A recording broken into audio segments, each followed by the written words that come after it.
In the misty mountains of Japanese-occupied Korea, a legendary hunter named Lusine lives a quiet life with his wife and teenage son, Sivu. Once feared and respected for his unmatched hunting skills, Lusine has long since given up the gun. Haunted by his past, and particularly by a tragic accident during a hunt, he now prefers the solitude of the forest and his small family. He teaches Sivu survival skills, but refuses to take part in the killing of animals unless absolutely necessary. The story begins with a quiet, mist-covered morning. Lusine and Sivu walk through the forest. Lusine is patient and calm, guiding his son to the basics of tracking and awareness in nature. When Sivu asks why they no longer hunt, Lusine only says, "Some animals deserve more than bullets." Back at home, Lusine's wife gently reminds him to take food when he prepares to go out. He brushes it off and tells her they need it more than he does. His emotional distance is clear. He is a man burdened by something he will not share. Elsewhere, the occupying Japanese army is growing impatient. A general, obsessed with collecting tiger pelts for status and luxury, is frustrated when soldiers deliver a tiger skin that turns out to be from a small, unimpressive beast. He wants the prized Tiger King, a massive, nearly mythical predator said to roam the mountains. The general meets with Major Ryu, who informs him that several patrol units have gone missing in the mountains. Some bodies have recently been found, mauled beyond recognition. The general demands results and gives Major Ryu one task: capture or kill the Tiger King. Major Ryu begins assembling hunters to track the Tiger King. They find enormous paw prints near a water source, evidence of a massive tiger, possibly the one they seek. They decide to camp and set traps nearby, hoping to lure the beast. Meanwhile, Ryu seeks out Lusine. He visits the old hunter and offers him money and protection if he will assist in finding and killing the Tiger King. Lusine coldly refuses. "I no longer hunt," he says. The major becomes irritated, pushing further, but Lusine warns him. "You're poking at the king of the mountains. You have no idea what you're dealing with." Lusine's son, Sivu, overhears the conversation and later questions his father. "Why do you always say no to them? You could help, maybe even protect people." Lusine doesn't respond. He only tells his son to stay away from soldiers and hunting parties. In the forest, the hunting team finds a wounded tiger cub. It is trapped and furious, clearly the offspring of the Tiger King. The hunters celebrate, thinking this will draw out the larger tiger, but their plan has a flaw. They've underestimated the intelligence and fury of their target. Later, they find the trap has been disturbed. The cub's body is gone. The trap has been carefully dismantled, and claw marks lead away into the trees. One of the hunters mutters, "He took his child." He knew it was a trap. The scene shifts to the Tiger King, a massive beast with one damaged eye, licking the bloody fur of his cub's lifeless body. His rage is clear, and his silence is more threatening than a roar. Back at camp, the leader of the hunting team returns to Major Ryu with grim news. "This tiger is different," he says. "It's not just an animal. It's thinking. It's watching us." The major scoffs, refusing to believe the tiger is more than just a beast. But the hunter knows better. He whispers, "We'll need Lusine. No one else can match that tiger." Despite Lusine's refusal, the hunters try to reach him again. They plead with him, offering rewards and claiming it will be an act of patriotism to kill the tiger. Lusine remains unmoved. He tells them that hunting a tiger in winter is a death wish. Even the king of hunters bows to the season. One of the hunters blurts out the truth. Lusine's wife was killed by the Tiger King. The words hang in the air like a cold wind. Sivu is stunned. Lusine's silence suddenly makes sense. But Lusine, holding back his emotion, demands they leave. Later that night, Sivu confronts his father. "You always told me not to hate, but you hate that tiger." Lusine responds, "I don't hate him. I understand him. That's why I stay away." But Sivu is not convinced.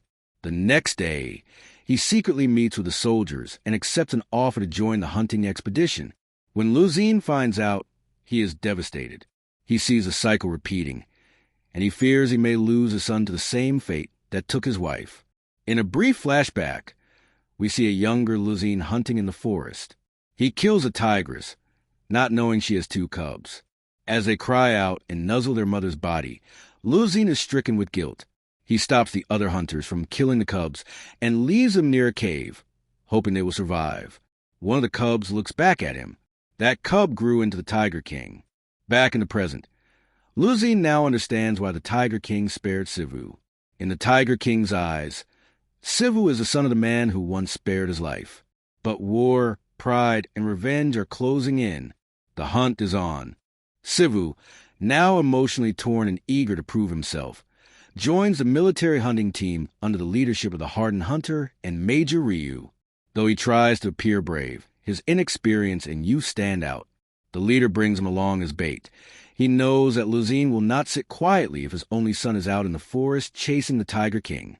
As the hunters journey deeper into the snow-covered mountains, they begin setting traps and tracking signs of the beast.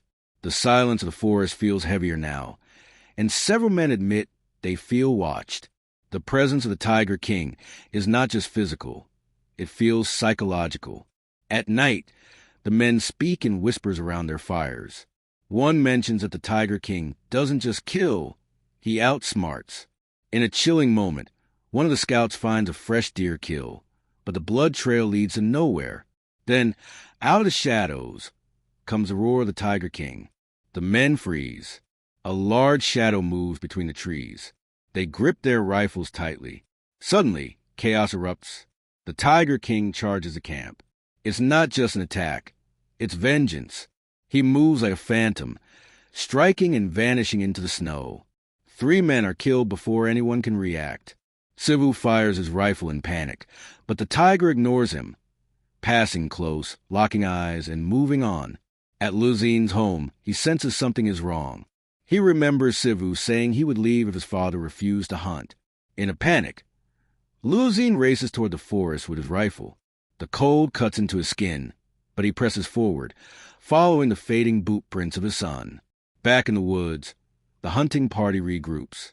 Their numbers have dropped. Some suggest giving up, but the leader refuses. He's waited years for this chance. One of the men argues, "This is madness. We're being hunted." The leader snarls, "Cowards have no place here." Sivu, despite his fear, stays. But he's shaken. That night, he hears a voice whispering prayers. It's one of the older soldiers, trembling. He's not a beast. He's something else. Maybe a spirit. A curse. Elsewhere, the Tiger King lies in a cave, licking his wounds. He's been shot, but his strength is undiminished. His eyes glow in the darkness, filled with pain, but also memory. He sees flashes of the past. His mother falling to a hunter's bullet, his cub brother caught in a trap, and the man, Lusine, who spared him. The next day, the hunters try a new strategy. They place the body of a tiger cub in an open clearing, hoping the scent will draw the Tiger King. They hide in the trees, rifles ready. But the Tiger King is already watching, from above, from the trees. He sees the bait. He sees the men. When night falls, he acts. One by one, the guards disappear. Sivu hears a scream and rushes from his hiding place to find the trap empty. The cub's body is gone. The leader shouts in anger, realizing they've failed again. But then, Sivu spots something moving near the edge of the trees. The Tiger King appears just for a moment, illuminated by the moonlight. His fur is streaked with blood. His eyes land on Sivu, and something in them is almost human. Then, in a blur, he vanishes. The leader is furious. He screams at his men, accusing them of incompetence. But the men are terrified. "We're not hunters anymore," one says. "We're prey." Lusine arrives at a destroyed camp, finding blood in the snow and scattered equipment. He sees Sivu's coat torn near a tree and knows his son has been here. Tracking further, he finds wolf tracks and signs of a struggle. He runs. In another part of the forest, Sivu lies unconscious. Wolves surround him. He is bleeding, barely breathing. Suddenly, the Tiger King appears. He growls, leaping into the pack. The wolves scatter. He stands over Sivu, then gently nudges him. The boy stirs. The Tiger King curls beside him, guarding him through the freezing night. At dawn, the remaining soldiers find Lusine at the edge of a ridge. He took him, Lusine says. The Tiger King took my boy. The leader orders the search to continue. The general, upon hearing this, becomes more obsessed than ever. The beast is wounded and hiding. Now is our chance. More troops are sent. A large-scale operation begins. The mountains echo with gunfire, traps, and explosions as soldiers attempt to drive the Tiger King out. The Tiger King, limping and injured, makes his way to a hidden cave. There, he places the body of his last cub, killed in an earlier ambush beside him.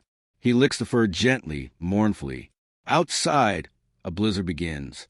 Lusine returns home, exhausted. He still hopes Sivu might have come back. But when he enters, he finds only silence. Then he hears movement. Turning, he sees the Tiger King standing at the edge of the clearing.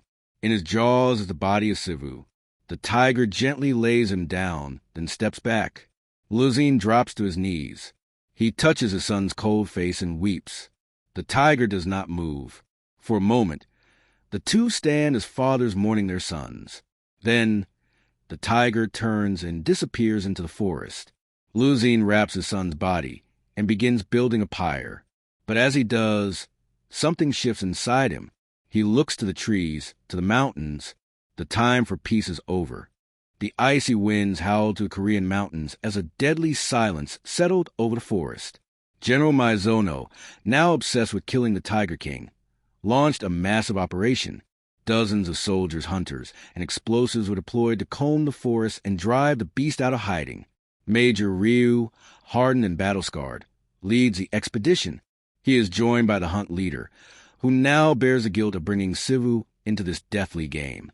Their forces set up camp on a mountainside, laying traps and creating blockades. Bombs are detonated throughout the forest to flush the Tiger King out. The soldiers speak little. The snow falls heavier each day, and the bitter cold makes every movement a struggle. Still, they push forward, armed to the teeth, their morale hanging by a thread. But none of them know the forest like Lusine. Back in the village, Lusine prepares for his final hunt. After burying Sivu's body in a ceremonial fire, he dons his old gear for the first time in years. His rifle, once hidden away, now gleams under pale light. He packs supplies and heads into the snowstorm. As he walks into the forest, there's a haunting silence. The land, scarred by war and bloodshed, seems to mourn. Lusine is a different man now. Not the broken father who once refused to kill, but man driven by purpose, sorrow, and connection. He's not just going to hunt the Tiger King. He's answering a call. Meanwhile, the Tiger King, hiding deep within a cave, lays beside his cub's frozen body. Wounded from bullets and explosions, he still breathes. Barely, his eyes are dim but alert. He knows they are coming. That night, the army's camp is attacked. No one sees it coming. The Tiger King moves through the snow like a ghost. He strikes silently, ripping through the tents, dragging men into the woods. Screams pierce the darkness. By the time the soldiers react, the tiger is gone. 5 men are dead. Others are missing. The next morning, panic spreads. The general grows angrier, blaming Ryu and the hunt leader. He's just one animal, he roars. Crush the mountain if you have to. But some soldiers begin deserting. They know the truth. This is no ordinary tiger. Some whisper that the beast is divine, a spirit of vengeance for the sins committed in these woods.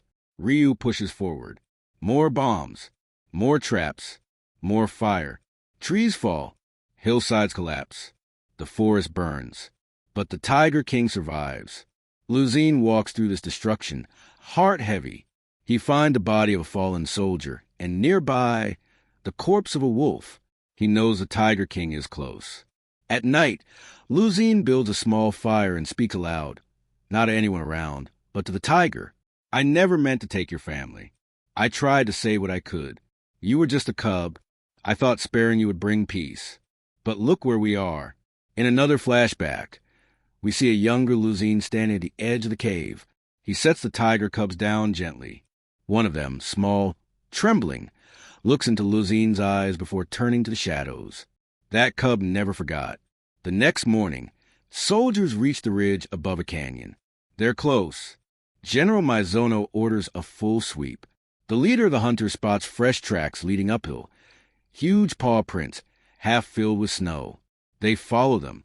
At the same time, Lusine climbs the opposite side. He's tired, breath ragged, but he presses on. He reaches a ridge and sees the Tiger King waiting below, calm, unmoving. Lusine raises his rifle, then lowers it. He walks forward, stopping only when the beast stands just 10 meters away. Can we end this together? Lusine whispers. He fires a single shot, not to kill, but to signal. The Tiger King growls low, then charges. At the last moment, Lusine throws down his rifle and spreads his arms. The tiger leaps. They both fall. From the trees above, the soldiers scream. They rush down, but it's too late. The bodies are gone. In the silence that follows, only one man watches with sorrow. The hunter who brought Sivu into the fold. He sees where Lusine and the Tiger King vanished. Later, when the general demands a report, the hunter lies. I saw nothing. The tiger is gone. The general fumes but can do nothing. He orders the operation ended, for now. Snow begins to fall again. The forest, though scarred, begins to recover. Snow blankets the mountains. The bitter wind cuts through the trees like knives. In the silence that follows a battle, the land itself seems to mourn. The army has retreated. The hunters have left. But the forest remembers. General Maizono returns to his quarters, defeated and enraged. He stares at maps and reports, refusing to accept the outcome. "I'll be back," he mutters under his breath. But for now, he has no army left to send and no command to give. The Tiger King has vanished, and so has Lusine. In a quiet corner of the village, the hunt leader stands alone, staring out at the mountains. He carries the weight of his choices, the lies he told, the lives he sacrificed, and the father and son he helped destroy. He says nothing, but his eyes are full of regret. We return to a mountain ridge, where snow falls heavy and slow. Time moves differently here. We see visions, memories, perhaps, or the final flickers of life. A young Lusine and his wife laugh beneath the cherry blossoms. Sivu as a boy, running barefoot through tall grass, holding his father's hand. The three of them sitting beside a fire, humming lullabies into the wind. In the cave where the Tiger King once sheltered, another scene unfolds. A young tiger cub, alone now, nestles beside its mother. Her breathing is faint, but her eyes flicker with peace. The cub watches the entrance, alert but calm, the fire of survival burning quietly inside. High on the mountainside, the snow shifts. Two bodies lie motionless beneath the drift. Lusine and the Tiger King, side by side. They are still, their fur and clothing now dusted in white. As snow continues to fall, they seem to become one with the land. Neither hunter nor prey. Just two creatures lost time. There's no violence now. No guns, no roars. Only peace. The camera pulls back, slowly revealing the vastness of mountain. The wind whistles softly, as if singing a lullaby for those who rest. In the village, the people return to their routines, still shaken but alive. The fear has passed for now. The memory remains. The hunter, once proud and brash, now walks past the shrine. He lights incense for Lusine. "Forgive me," he whispers. A small group of villagers place flowers on a simple grave, marked with no name, only the symbol of a paw print, and a hunter's rifle laid to rest beside it. The final scene returns to the cave. The young tiger cub stretches, standing tall. Its golden eyes gleam in the dim light. It walks them out of the cave and looks out over the valley, its breath rising in small puffs. It turns its head, as if sensing something, and then steps forward into the snow. The legacy continues, and the forest breathes again.